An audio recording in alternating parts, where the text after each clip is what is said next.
어쨌든 이재용 부회장 그 의외의 승부수를 던진 그런 상태입니다. 한마디로 삼성그룹의 최고 경영자가 사실상 아니라고 주장한 것처럼 들리는데요. 관련 영상 확인하고 돌아오겠습니다. 다른 피고인들의 신문이 길어지면서 예정보다 하루 늦게 시작된 이재용 부회장의 피고인 신문은 밤늦게까지 이어졌습니다. 이 부회장은 자신이 삼성그룹 경영에 구체적인 역할을 맡지 않았다고 주장했습니다. 미래전략실 해체 선언은 최지성 당시 미래전략실장의 의견이었고 삼성물산과 제일모직의 합병도 미래전략실과 두 회사가 처리했다고 주장했습니다. 이런 이 부회장의 진술은 먼저 신문을 받은 다른 삼성 전직 임원들의 진술과 맥을 같이 합니다. 최 전 실장은 삼성그룹의 후계자인 이 부회장과 꼭 필요한 내용만 공유했을 뿐 미래전략실의 최종 결정권자는 본인이었고 이 부회장 승계는 당장 내일이라도 할 수 있을 정도로 큰 문제가 아니었다고 주장했습니다. 부탁할 만한 현안이 없는 만큼 정유라 씨의 승마 훈련을 지원한 것 등이 뇌물이 아니라는 겁니다.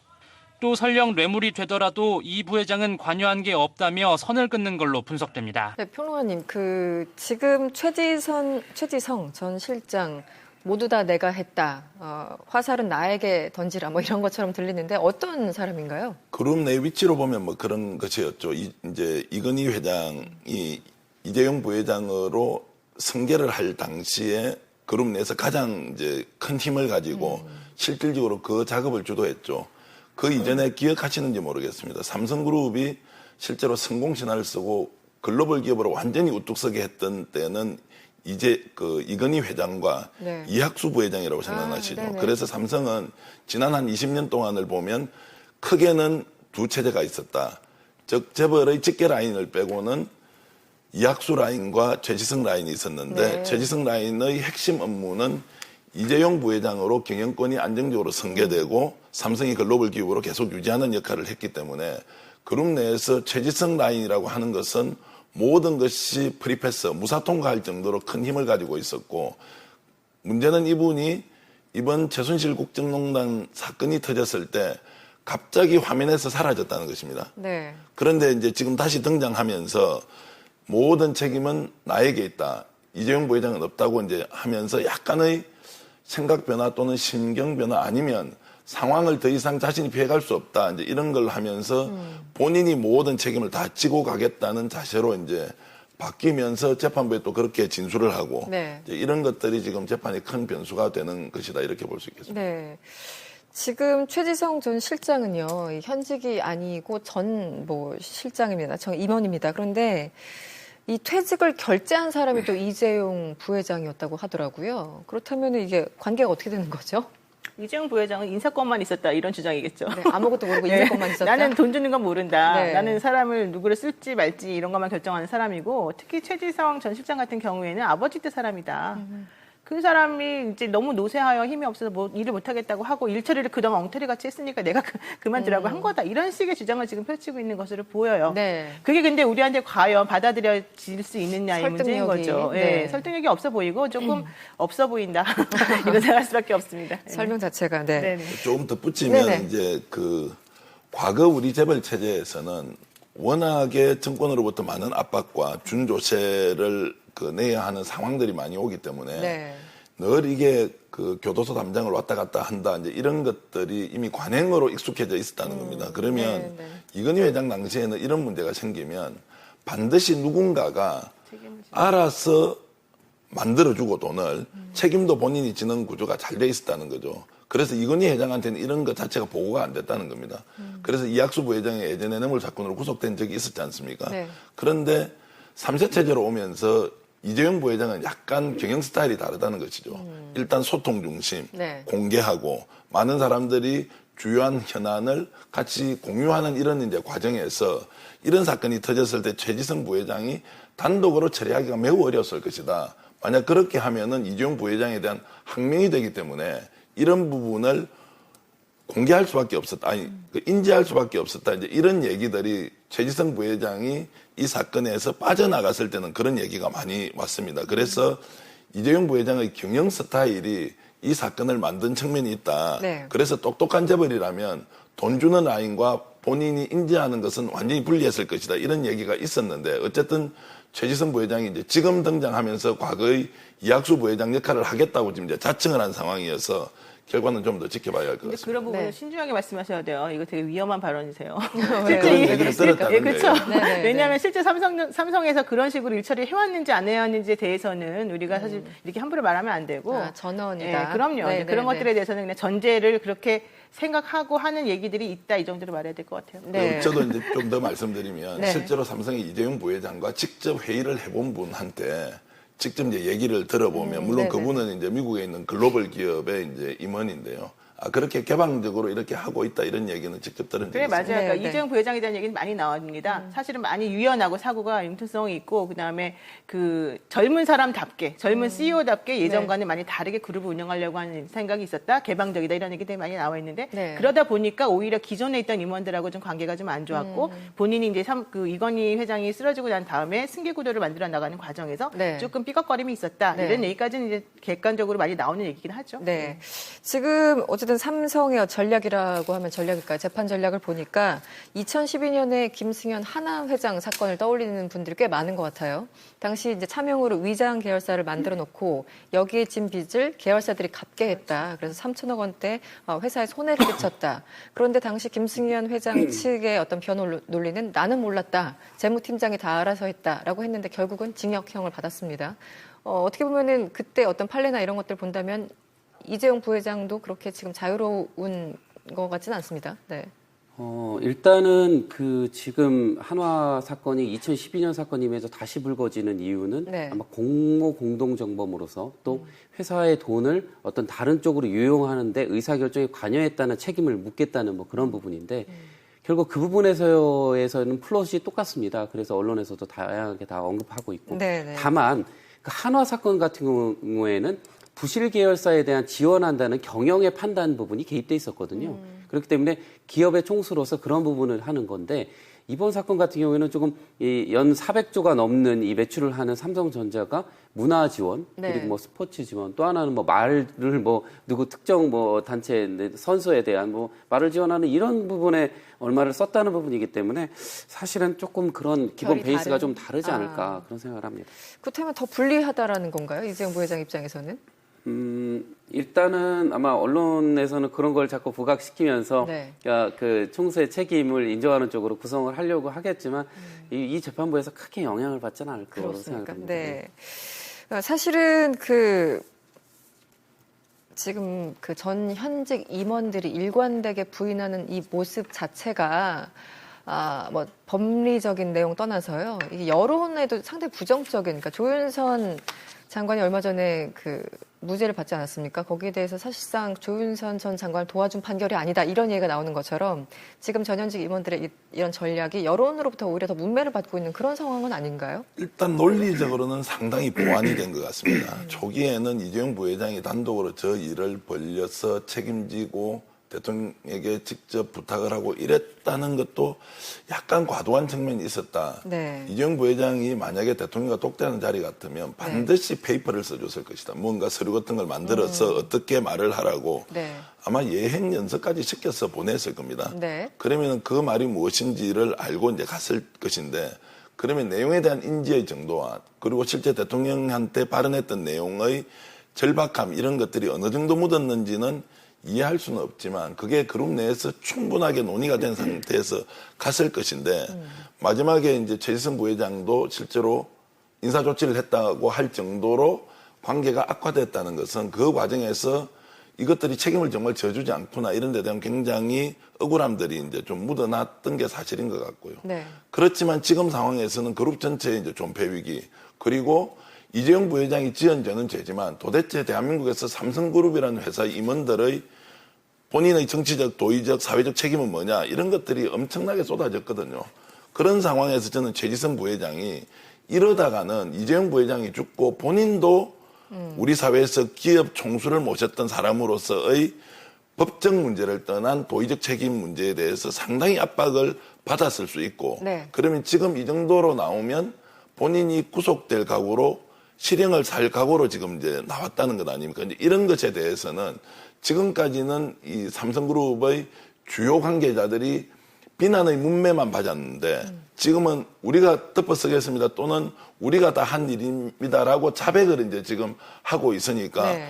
그나마 지금까지 삼성 이재용 부회장에 대한 부정적 인식은 조금이라도 누그러뜨리거나 바뀔 수도 있다. 자꾸 말씀드리지만 이것을 재판부가 어떻게 받아들이느냐 하는 것은 이제 재판부의 고유 권한이기 때문에 우리는 뭐 말씀을 드릴 수는 없습니다만 어쨌든 그런 상황 반전을 노리고 하는 일종의 집단적인 연출 작업이다 저는 이렇게 봅니다. 변호사님, 캐비넷에서 문건이 발견됐잖아요. 그러니까 우병우 전 수석이 당시 이제 비서관일 때였으니까 2014년 네네. 후반기였는데 당시 같은 민정수석실에서 근무했던 행정관이 작성한 문건, 캐비넷 문건인데 이것이 뭐 삼성 승계구도 뭐 기회로 활용 이런 문구들이 적혀 있어서 네네. 이게 또 하나의 스모킹건으로 되지 않을까라는 뭐 전망이 있었어요. 네네. 어떻게 보세요? 지금 어떻게 흘러가고 있는 것처럼 보이세요? 그렇습니다. 사실 뇌물죄는 그 직무상의 어떤 부정한 행위를 청탁하고 그 대가 관계가 이루어지는 것이 사실이고요. 네. 그러면은 400억 원 이상의 어떤 지원을 하는 이 삼성으로서는 어떤 것을 노리고 있었던가.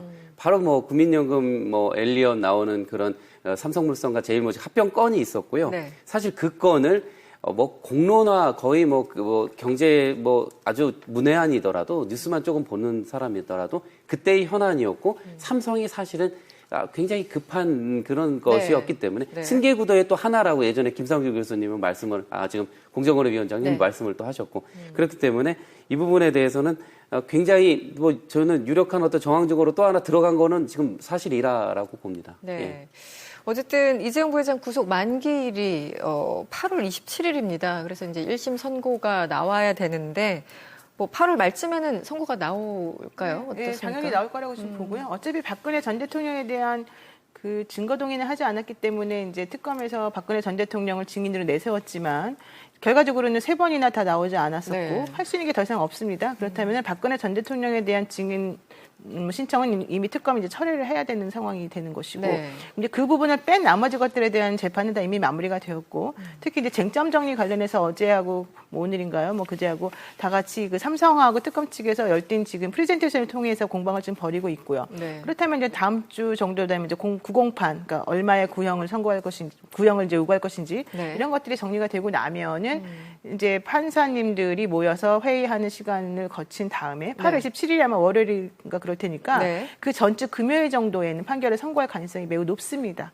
근데 이제 지금 보면은 사실은 이제 특검 측에서 이재용 부회장을 자신 있게 그 기소를 한 것과 네. 그다음에 영장이 발부되게 된 배경에는 네. 사실은 삼성에 관련된 전현직 임직원들이 말했던 내용하고 네. 또 관련되는 문자라든가 객관적인 증거들이 되게 많았기 네, 때문에 핸드폰 사실은 이런 됐어요. 것들. 네. 근데 재판이 시작되고 나니까 이제 그 증거들이 있음에도 불구하고 관련되는 모든 사람들이 갑자기 입을 싹 다물어 버리고 증언을 거부하고 박근혜 전 대통령이 나오지 않고 또 이 이재용 씨 같은 경우도 아예 말을 다 바꿔버리고 이런 식이 돼버렸기 때문에 사실 매우 불리한 거 아니냐라는 의견들이 많이 있는데 그건 이제 겉으로 드러난 부분들인 것이고 네. 실질적으로 내용을 살펴보게 되면은 그렇지 않고 드러나지 않은 현안들이 되게 많고 증거들이 많이 있기 때문에 그 부분을 만약에 재판부에서 정말로 사리사욕 없이 공평하게 판단을 한다라고 한다면 이거는 저는 확률이 반반 정도일 수 있다고 봐요. 왜냐하면 이 삼성 관련된 재판에서는 이재용 부회장이 지불한 그 돈 같은 것들이 최순실 씨한테 들어간 돈이 있고 재단에 들어간 돈이 있고 이런 것들이 섞여 있는데 네. 재단에 들어간 것도 역시 이게 뇌물죄로 볼 수 있느냐 없느냐에 대한 법리 공부가 사실 있거든요. 네, 네. 근데 법리적으로 따져봤을 때 이게 되는지 안 되는지 첫 번째 포인트가 있고 두 번째로는 최순실 씨한테 준 것을 대통령하고 연결시킬 수 있는 가능성이 있느냐 이제 이거 두 가지가 가장 네, 핵심인데 그 부분에 대해서는 사실은 나와 있는 자료들이 전부 다 중구난방이기 때문에 그걸 얼마나 적절하게 판사님들이 판단하느냐 어떤 관점을 가지고 바라보느냐에 따라서 많이 달라질 것 같아서 저는 분명히 판결 선고는 이루어질 것인데 확률은 조금 두고 봐야 되겠다. 어쨌든 이재용 부회장 그 의외의 승부수를 던진 그런 상태입니다. 한마디로 삼성그룹의 최고 경영자가 사실상 아니라고 주장한 것처럼 들리는데요. 관련 영상 확인하고 돌아오겠습니다. 다른 피고인들의 신문이 길어지면서 예정보다 하루 늦게 시작된 이재용 부회장의 피고인 신문은 밤늦게까지 이어졌습니다. 이 부회장은 자신이 삼성그룹 경영에 구체적인 역할을 맡지 않았다고 주장했습니다. 미래전략실 해체 선언은 최지성 당시 미래전략실장의 의견이었고 삼성물산과 제일모직의 합병도 미래전략실과 두 회사가 처리했다고 주장했습니다. 이런 이 부회장의 진술은 먼저 신문을 받은 다른 삼성 전직 임원들의 진술과 맥을 같이 합니다. 최 전 실장은 삼성그룹의 후계자인 이 부회장과 꼭 필요한 내용만 공유했을 뿐 미래전략실의 최종 결정권자는 본인이었고 이 부회장 승계는 당장 내일이라도 할 수 있을 정도로 큰 문제가 아니었다고 주장했습니다. 부탁할 만한 현안이 없는 만큼 정유라 씨의 승마 훈련을 지원한 것 등이 뇌물이 아니라는 겁니다. 또 설령 뇌물이 되더라도 이 부회장은 관여한 게 없다며 선을 긋는 걸로 분석됩니다. 네, 평론가님, 지금 최지성 전 실장 모두 다 내가 했다. 화살은 나에게 던지라. 뭐 이런 것처럼 들리는데 어떤 사람인가요? 그룹 내 위치로 보면 뭐 그런 것이었죠. 이제 이건희 회장이 이재용 부회장으로 승계를 할 당시에 그룹 내에서 가장 이제 큰 힘을 가지고 실질적으로 그 작업을 주도했죠. 그 이전에 기억하시는지 모르겠습니다. 삼성그룹이 실제로 성공신화를 쓰고 글로벌 기업으로 완전히 우뚝 서게 했던 때는 이제 이건희 회장과 네. 이학수 부회장이라고 생각나시죠. 네네. 그래서 삼성은 지난 한 20년 동안을 보면 크게는 두 체제가 있었다. 즉 재벌의 직계 라인을 빼고는 이학수 라인과 최지성 라인이 있었는데 네. 최지성 라인의 핵심 업무는 이재용 부회장으로 경영권이 안정적으로 승계되고 삼성이 글로벌 기업으로 계속 유지하는 역할을 했기 때문에 그룹 내에서 최지성 라인이라고 하는 것은 모든 것이 프리패스, 무사통과할 정도로 큰 힘을 가지고 있었고 문제는 이분이 이번 최순실 국정농단 사건이 터졌을 때 갑자기 화면에서 사라졌다는 것입니다. 네. 그런데 이제 지금 다시 등장하면서 모든 책임은 나에게 있다. 이재용 부회장은 없다고 이제 하면서 약간의 생각 변화 또는 심경 변화 아니면 상황을 더 이상 자신이 피해갈 수 없다. 이제 이런 걸 하면서 본인이 모든 책임을 다 지고 가겠다는 자세로 이제 바뀌면서 재판부에 또 그렇게 진술을 하고 네. 이제 이런 것들이 지금 재판에 큰 변수가 되는 것이다. 이렇게 볼 수 있겠습니다. 네. 지금 최지성 전 실장은요, 현직이 아니고 전 실장입니다. 전 임원입니다. 그런데 이 퇴직을 결재한 사람이 또 이재용 부회장이었다고 하더라고요. 그렇다면 이게 관계가 어떻게 되는 거죠? 이재용 부회장은 인사권만 있었다 이런 주장이겠죠. 네, 아무것도 모르고 네. 인사권만 있었다. 나는 돈 주는 건 모른다. 네. 나는 사람을 누구를 쓸지 말지 이런 것만 결정하는 사람이고 특히 최지성 전 실장 같은 경우에는 아버지 때 사람이다. 그 사람이 이제 너무 노쇠하여 힘이 없어서 뭐 일을 못하겠다고 하고 일 처리를 그동안 엉터리 같이 했으니까 내가 그만두라고 한 거다. 이런 식의 주장을 지금 펼치고 있는 것으로 보여요. 네. 그게 근데 우리한테 과연 받아들여질 수 있느냐의 문제인 설득력이, 거죠. 네. 네. 설득력이 없어 보이고 조금 없어 보인다. 이런 생각할 수밖에 없습니다. 네. 설명 자체가, 네. 네네. 조금 덧붙이면 네네. 이제 과거 우리 재벌 체제에서는 워낙에 정권으로부터 많은 압박과 준조세를 내야 하는 상황들이 많이 오기 때문에 네. 늘 이게 교도소 담장을 왔다 갔다 한다 이제 이런 것들이 이미 관행으로 익숙해져 있었다는 겁니다. 그러면 네, 네. 이건희 회장 당시에는 이런 문제가 생기면 반드시 누군가가 알아서 만들어주고 돈을 책임도 본인이 지는 구조가 잘 돼 있었다는 거죠. 그래서 이건희 회장한테는 이런 것 자체가 보고가 안 됐다는 겁니다. 그래서 이학수 부회장이 예전에 뇌물 사건으로 구속된 적이 있었지 않습니까? 네. 그런데 3세 체제로 오면서 이재용 부회장은 약간 경영 스타일이 다르다는 것이죠. 일단 소통 중심, 네. 공개하고 많은 사람들이 주요한 현안을 같이 공유하는 이런 이제 과정에서 이런 사건이 터졌을 때 최지성 부회장이 단독으로 처리하기가 매우 어려웠을 것이다. 만약 그렇게 하면은 이재용 부회장에 대한 항명이 되기 때문에 이런 부분을 공개할 수밖에 없었다.